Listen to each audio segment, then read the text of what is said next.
In front of me, I have 4 delicious recipes that are suitable for any special occasion. Why not hover your mouse over the recipe title that takes your fancy, and I'll show you how I made it.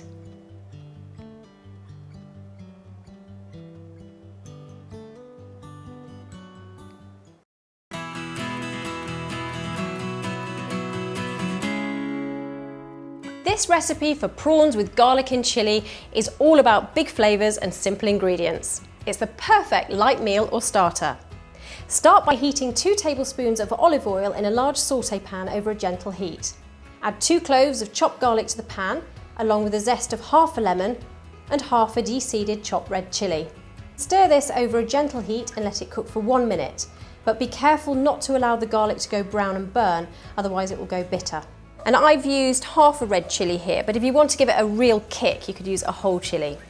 So next I need to add the juice of half a lemon and 2 teaspoons of dry sherry. Increase the heat until it's sizzling. Add 150 grams of raw prawns and sauté until all the prawns have turned pink. Increase the heat to reduce the juices by half. Season with a little salt and pepper to taste. Transfer to your serving dish and scatter over a little chopped parsley. This is ready to serve with some crusty bread on the side. Rich, garlicky with a spicy kick. Prawns with garlic and chilli.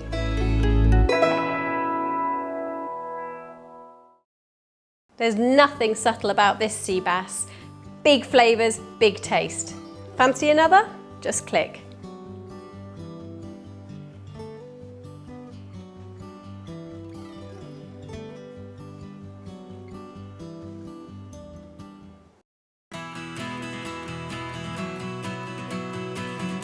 This recipe for pan-fried sea bass, spicy tomato salsa and coconut rice is ideal for entertaining, but perfect for that special dinner for 2. I'm going to start by making my coconut rice. So I need to add 1 teaspoon of olive oil to my saucepan and a knob of butter, about 10 grams. Add a finely chopped red onion and fry over a gentle heat for about 10 minutes or until softened but not coloured. Add a 2 centimetre size piece of root ginger, peeled and finely shredded, 1 chopped garlic clove and fry over a medium heat for 2 to 3 minutes. In cold water, rinse 150 grams of basmati rice and add this to the pan. Stir well to coat the grains of rice in the oil. Now I'm going to add 75 millilitres of white wine and I'm going to add this to the pan, turn up the heat and allow this to bubble away for 1 to 2 minutes to burn off the alcohol, stirring all the time. Then add 150 millilitres of chicken or vegetable stock, 150 millilitres of coconut milk and 2 sprigs of fresh thyme. Stir through, bring to the boil, cover and then turn down the heat and simmer for 10 minutes. Now to prepare the vegetables for the spicy tomato salsa.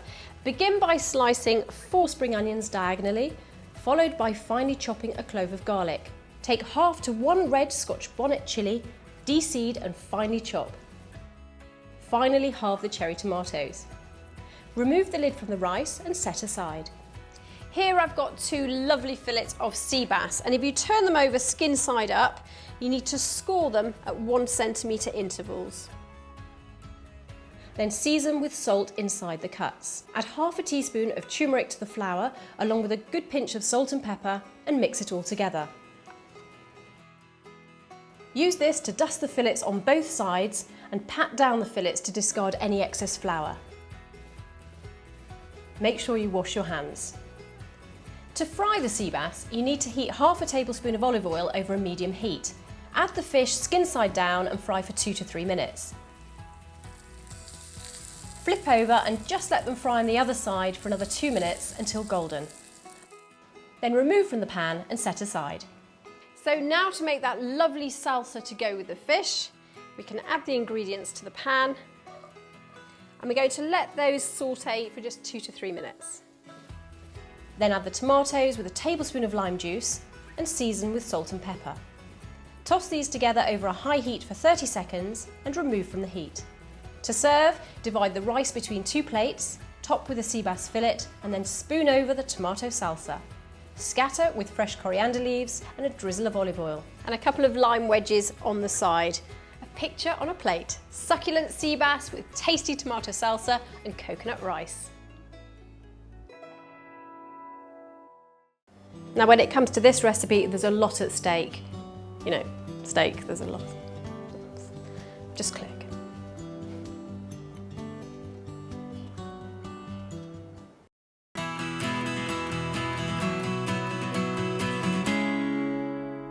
This simple but impressive main course that serves 2 people won't have you spending all evening in the kitchen, and it's full of great flavours. Start by preheating your oven to 200 degrees C, that's 180 in a fan oven, gas mark 6. For this recipe you'll need 2 sweet potatoes which have been scrubbed and each cut into 6 wedges. Place these on a baking tray, drizzle over a tablespoon of olive oil, a teaspoon of sweet smoked paprika and salt and pepper to taste.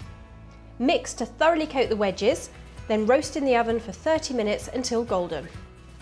So now onto the chimichurri sauce. I've got a finely chopped shallot and I'm going to add this to a small bowl along with half a teaspoon of oregano, a tablespoon of red wine vinegar, a handful of finely chopped flat leaf parsley, 2 tablespoons of extra virgin olive oil, the zest of half a lemon, 1/4 teaspoon of dried chilli flakes and a clove of finely chopped garlic. And now what you want to do is mix all these ingredients together. If you wanted a finer sauce, you could always put these ingredients into the bowl of a blender and make a fine puree. So these can be set aside and infused for about 30 minutes. Here I have 2 lovely ribeye steaks, each weighing about 260 grams each. So to start with, I need to turn on my griddle pan on a really high heat. Drizzle the steaks with approximately half a tablespoon of olive oil and then rub into the steaks and season well. Make sure you wash your hands after handling raw meat and discard the pot of salt and pepper. For steaks that are 2 to 3 centimetres thick, cook for 2 minutes, turn with tongs and cook for just under 2 minutes more. Then turn and cook for 30 seconds more, followed by a further 30 seconds on the other side.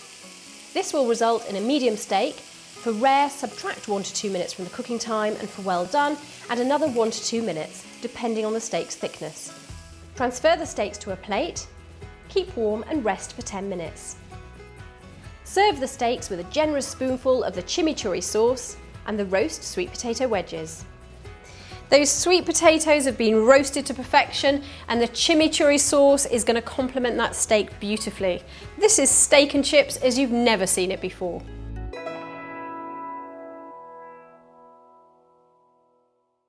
Roses are red, violets are blue. I've made 4 special dishes and they're all for you. Fancy another? Just click.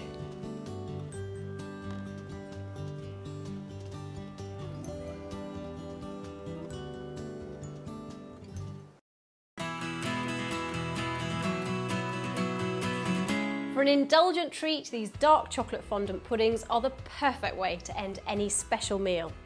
To start with, preheat your oven to 200 degrees C, that's 180 in a fan oven, gas mark 6. This recipe will make 2 little puds. Take 50 grams of good quality dark chocolate and break it into a bowl sitting over a pan of barely simmering water. Add 50 grams of butter and allow to melt slowly, stirring occasionally. Set aside to cool. Grease 2 individual pudding bowls, dust with cocoa powder and chill until needed. Next, take a mixing bowl and to that I'm going to add 1 large free-range egg and 1 large egg yolk. Then add 50 grams of golden caster sugar. Take an electric hand whisk and beat until thick and pale. Using a large bowl is going to allow me to get plenty of volume into those eggs. This should take a few minutes. Sift 2 tablespoons of plain flour into the egg mixture and fold it in using a large metal spoon or spatula. Now you're ready to add the cooled chocolate mixture and fold together. So now I'm ready to divide the chocolate mixture between the 2 pots. And it's beautifully light and fluffy, which is going to give us a really light pudding.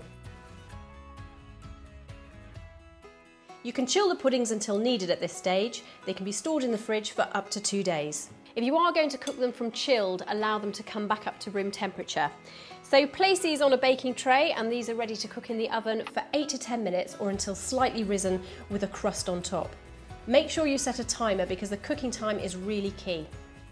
Remove from the oven and leave to stand for 1 minute before carefully turning the puddings out. Serve with fresh raspberries, ice cream or fresh cream. But the really special thing about these puds is when you cut into them. Dark chocolate fondant puddings. If you fancy another, just click.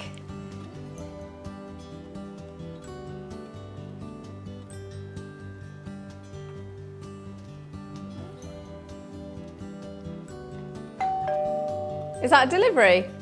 Oh my goodness, it's flowers! Oh, they're beautiful! Not for you, Kate. Oh, okay, that's fine.